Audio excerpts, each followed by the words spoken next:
मेरे पास आभूषणों की कोई कमी नहीं है। किंतु रानी, आपके आभूषण। अभी उसकी चिंता आप ना करें राजन। आपका और मेरा दुख एक ही है, दो नहीं है। आप संकट में हैं, मैं इन आभूषणों का क्या करूंगी? आप बस भगवान के आदेश के अनुसार मंदिर निर्माण का कार्य पुनः प्रारंभ करवाएं। स्वामी, ये आभूषण भी भगवान के ही दिए हुए हैं और भगवान के आदेश का पालन करने में इनका सहयोग लेना मैं अपना सौभाग्य समझूंगी। जी। सुबह उठते ही राजा इंद्रदमन अपने महामंत्री को बुलाकर भगवान श्री कृष्ण जी के आदेश के बारे में बताते हैं। आप जाइए और मंदिर कार्य पुनः प्रारंभ कराने की तैयारी करें।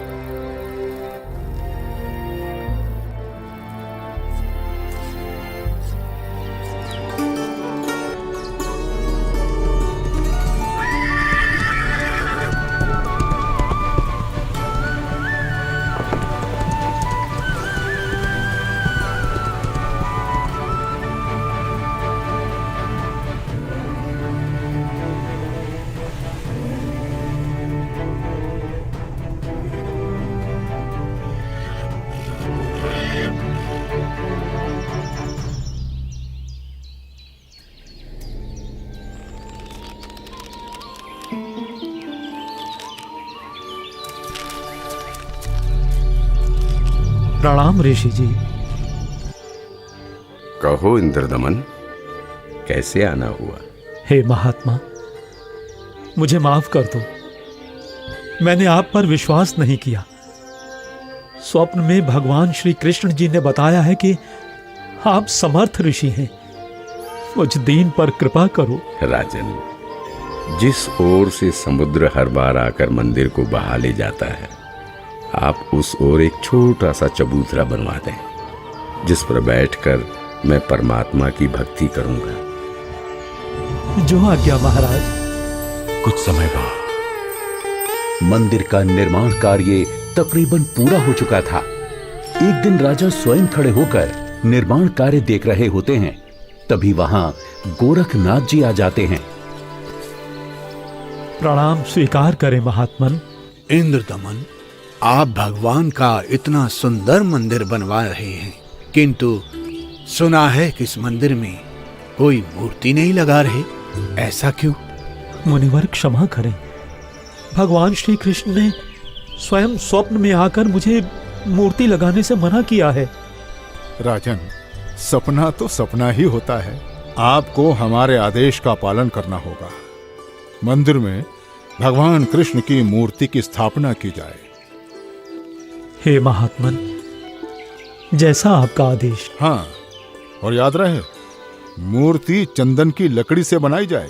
राजा ने अपने मंत्रियों को बुलाया और विचार विमर्श करने के बाद अन्य संतों से कहा कि राजन, अकेले भगवान का मन कैसे लगेगा?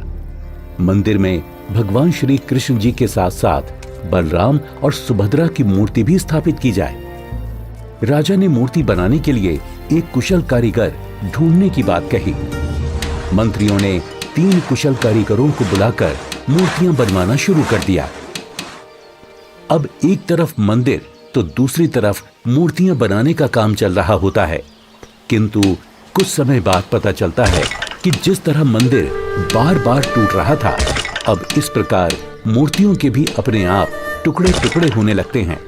और ऐसा 3 बार होता है, जिसे देख राजा इंद्रदमन बहुत चिंतित हो जाते हैं।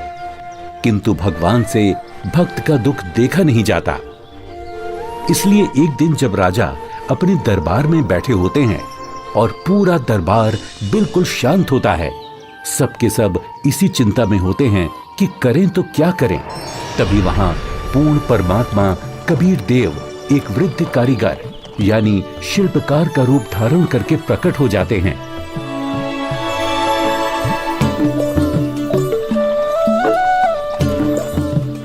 राजा से कहो कि मैं एक शिल्पकार हूँ और मूर्ति बनाना बड़े अच्छे से जानता हूँ।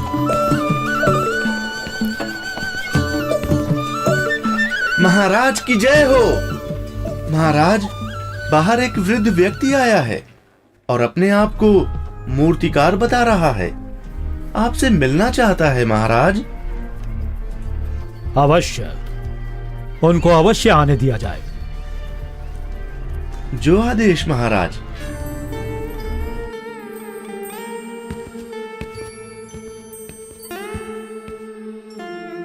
ये कारीगर तो बड़ा अनुभवी लगता है।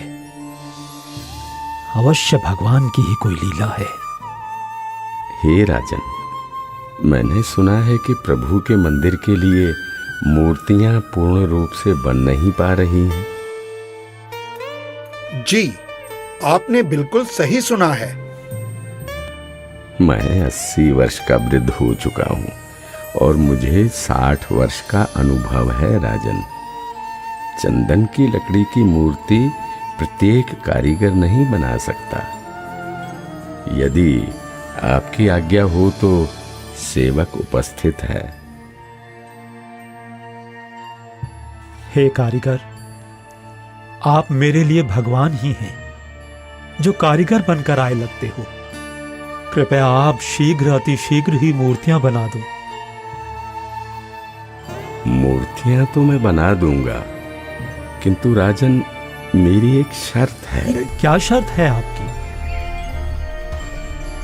राजन, मूर्ति बनाने के लिए मुझे एक कमरा चाहिए, जिसे अंदर से बंद करके मैं बड़ी स्वच्छता से मूर्ति तैयार करूंगा। और जब मूर्तियां तैयार हो जाएंगी तो मैं स्वयं दरवाजा खोलूंगा। ठीक है।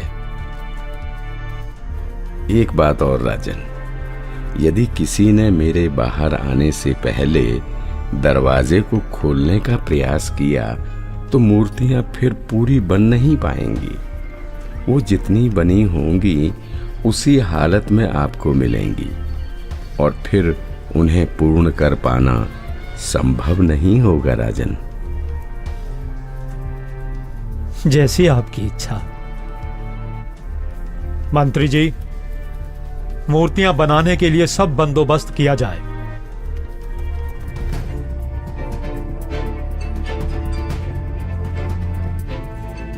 प्रणाम महात्मा जी। इंद्रदमन, मूर्तियां बनवाई क्या? आपकी आज्ञा का पालन पूर्ण रूप से किया गया है महात्मा जी, परंतु मेरा दुर्भाग्य है कि मूर्तियां बन नहीं पा रही हैं। बनते बनते ही सबके टुकड़े टुकड़े हो जाते हैं। मूर्तियां अवश्य बनवानी है राजन, आप बनवाओ। मैं देखता हूं कैसे टूटती है मूर्ति। हे नाथ जी, प्रयत्न किया जा रहा है। प्रभु का भेजा एक अनुभवी कारीगर बंद कमरे में मूर्तियां बना रहा है। राजा इंद्रदमन नाथ जी को सारी स्थिति से अवगत करवाते हैं और कारीगर की शर्त के बारे में भी बताते हैं, किंतु महात्मा नहीं मानते। वो मूर्तियां देखने की जिद करने लगते हैं और राजा के मना करने के बावजूद भी उस कमरे के सामने पहुंच जाते हैं जहां मूर्ति बनाने का काम चल रहा होता है।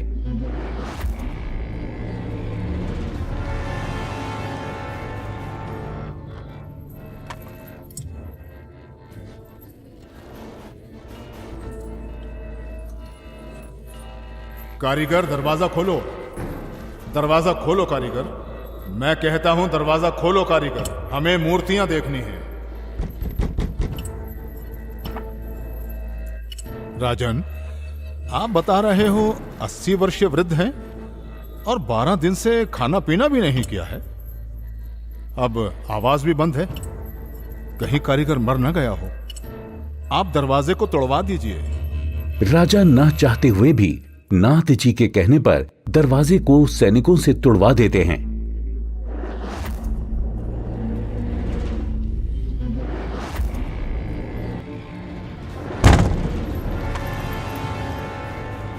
दरवाजा खुलने पर अंदर कोई कारीगर नहीं मिलता।